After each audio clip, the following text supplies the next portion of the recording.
Music theory is boring, and the ways of teaching are outdated or only for old white classical musicians, which hopefully is in my demographic. So I decided to take it upon myself and teach you guys, the next generation of great composers, artists, and music producers about music theory. Hopefully I don't create the next Kanye. So welcome to a new series that I call Producer Theory, or something like that. Enough rambling. Let me show you the 3 levels of chord progressions. So before you learn about chord progressions, you need to learn about what makes up a chord. And those are notes.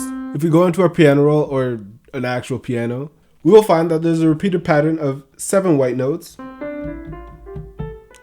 and 5 black notes. Starting with this white note that we call middle C, because it's in the middle of the keyboard and it's the C note, we can go up the other white notes until we reach the next C. That is what we would call a scale, the C major scale to be exact. Now that pattern that we just used to make the C major scale can be transferred to any note on the keyboard to make a different major scale. Think of a note. Oh, you said F sharp? We can use the same pattern that we use on C major on F sharp to make the F sharp major scale. That pattern is whole, whole, half, whole, whole, whole, half. Now if you're confused, I was too. But the whole, whole, half thing basically means how many notes you're skipping, right? Starting on C, going to D, we skip 1 note, right, in between. That's a whole step. If we go from C to the next note beside it, that would be a half step, or going up a semitone. Whole tone, or whole step, half step, or semitone. These are the musical words for these that people use. And it's important to know them because if you're ever in a studio or working with other musicians or artists, they'll be using that language. So we use that pattern. Whole, whole, half step. As you can see, these notes are right beside each other. Whole, whole, whole, half step. And that is the pattern of a major scale. Let's transfer that to F sharp. Whole, whole, half, whole, whole, whole, half. There is a different pattern for minor scales, but we'll get into that in another video. Now we just played the F sharp major scale, but it used a lot of black notes. What are those called? We already know that these go throughout the alphabet: C, D, E, F, G, A, B, C.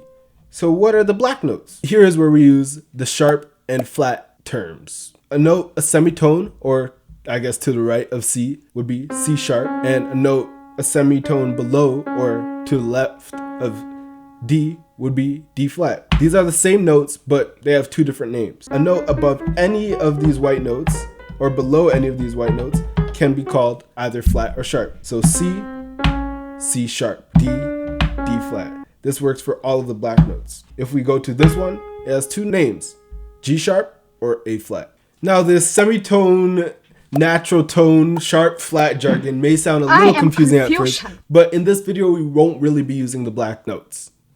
Trust me, I'm not racist. It's just easier to use a C major scale. Okay, so hopefully I explained that in a non-complicated way. Now going back to the C major scale, we can make chords on each of the notes in the scale. A chord is basically 3 or more notes that are played together. To make a chord, we just have to follow this simple rule. Starting on C, we skip the next note in the scale, D, and play the next note, E. We do that again, skip the next note and play the next note, G, and that is a C major scale. And we can follow this skip a note, play a note pattern for everything in the scale. Now we have every chord in the scale. The last thing we need to understand before making the chord progressions is which chords are major and minor. Major usually sounds happier, minor usually sounds darker and sadder. And there's a pretty simple trick to define them. If we go to C major, we see that there are 3 notes in between the first 2 notes that we're playing and 2 notes in between the second 2.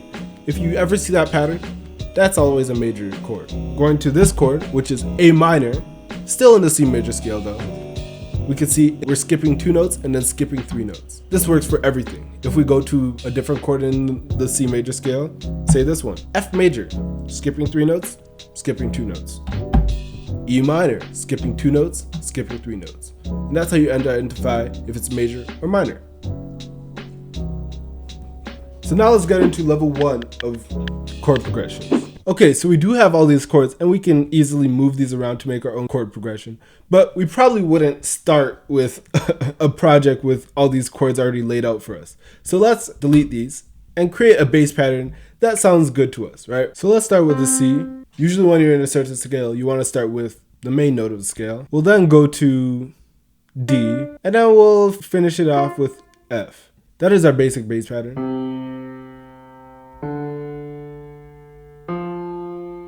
Right, and now you put chords on it. We learned this before. We already have the first notes because we made the bass pattern. That's why I always start with a bass, because you can build the chords easily. Skip the next note in the scale. We're in C major, so we skip D. Then we place a note. Skip the next note, and we place a note. Do the same for every bass note.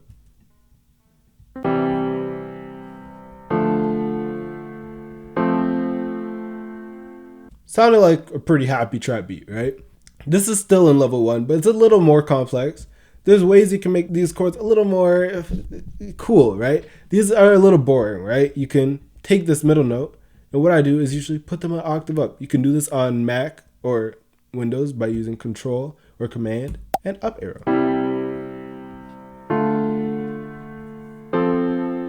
Yeah. I don't fumble no bags. All I get is bags. Yeah. She wanna tag, but I ain't Yeah, I tap that, but I don't wanna brag. All I carry with me is money bags. Money bags. Right? Very simple chord progression, but it works for the trap vibe. And then there's even one more thing you could do. Take these bottom notes and make them actual bass notes. We want to lower the velocity of these. Hold Option or Alt, I'm pretty sure, and scroll to move around the velocity. And then with the chords, to make them a little more not as robotic, we'll Alt R. This might be on, which is not what you want. Just turn that off and just randomize velocity. And that is a very simple chord progression. Okay, so now for level 2 of chord progression. I guess that's 4, but you get what I mean. We'll bring these notes back down, and now we're gonna add something called color notes. This is where the term 7ths, 9ths, 11ths, even I think 13ths. Let's add some color notes to these chords. It's pretty simple. Continue the same pattern. So we skip 3 notes, then we skip 2 notes, continue it, skip 3 notes again. Let's say we only want a 7th on all of these. We're just continue the pattern, skip 3 notes, skip 2 notes, skip 3 notes.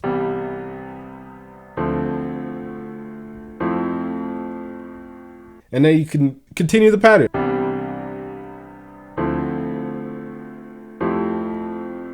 Sounds beautiful, right? You could use the same trick that we used before, inversions, that's what they're called, by making notes go an octave up or down. Whew. Now, I think this is a little too predictable, right? You're expecting the chord to happen on every single bar, right? 1, 2, 3, 4, 1, 2, 3, 4, 1, 2, right? And it can work for a certain vibe, but I want it to be a little more interesting. It's still the same chord, the F major, but we're just inverting it.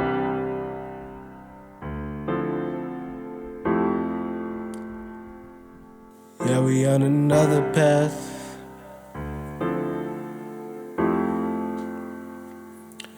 Money, I'ma take it back.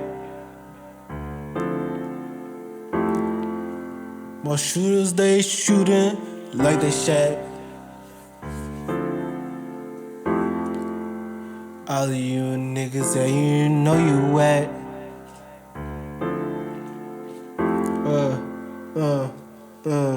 You can get rocked like Chris Rock. You can get slapped like Will Smith. Yeah, I'm with my girl. You thought I was gonna say bitch. Ice on my wrist. I just did a flip. That's a bad flip. I just switch up the flow. Yeah, you know we go. Yeah, I'm on the road. We made very little changes. Still the same chord progression, but it now has a whole different vibe. Now for level 3. This is a pretty simple level. This is using passing chords and strumming to make it sound even more realistic. We're just building up the realism of the chords. Let's select this first chord, Alt S, boom.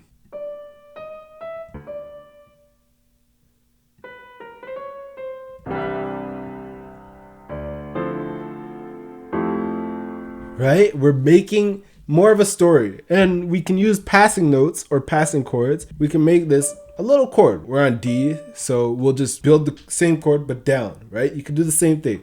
I think this will be a major chord, so we'll just build it down, right? Skip 2, then skip 3.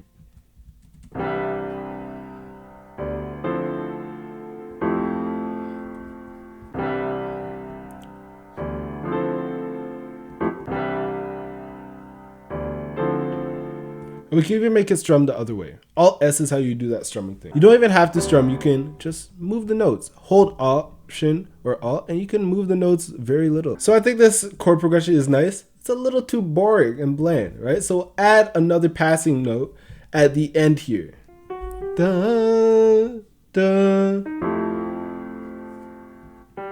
I like that. So bring that G down, because it's happening here, right? I'm bringing the velocity of the beginning G down because I want the tones to be da, da, right?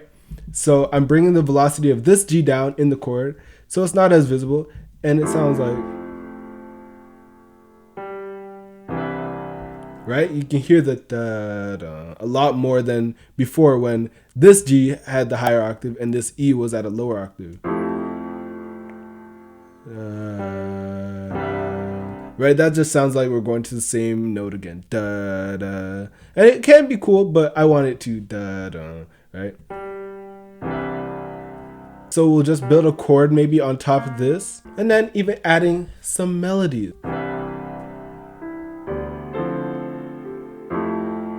I like this movement between the G and the E throughout the whole thing, kind of, because we're doing that here. And I want that to kind of be more accentuated throughout the whole thing. So we're going to add a little, I guess, melody or something inside the chords to accentuate that more, to make the movement between the G and the E more heard, I guess. And we can do that by turning down the velocity in chords where G and E are in them together, right? And turning up the velocity of the E or the G, whichever one we want to be heard more, right? And we're just going throughout the chord doing that. Da-da. Da, da, da, da, da, da.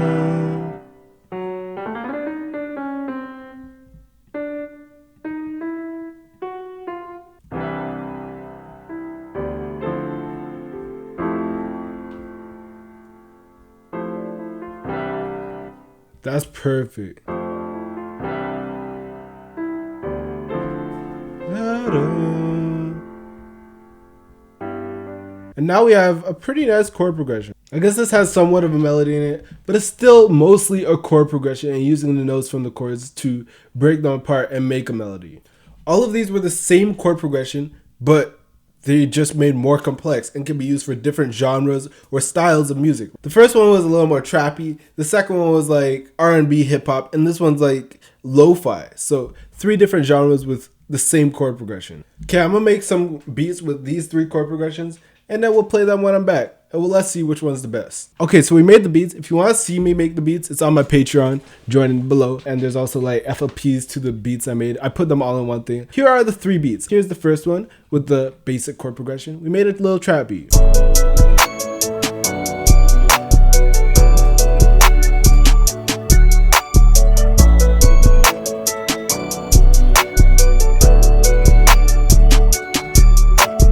That's with the simple chord progression. Next, we have the level 2 chord progression. We made a little R&B slow jam with it, right?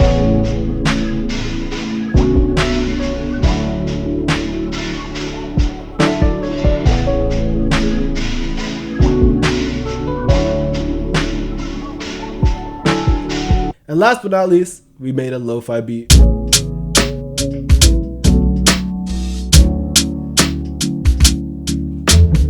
Yeah, so that's pretty much all the beats. We made 3 same chord progressions, just altered them a little bit in 3 different levels, and we made 3 different beats with them. Chord progressions aren't that hard, but they're the basis to music, so you have to get them right to make a great beat. If you guys enjoyed this video, please make sure to like, comment, subscribe, comment down below. What episode or video would you like to see next in this producer theory series?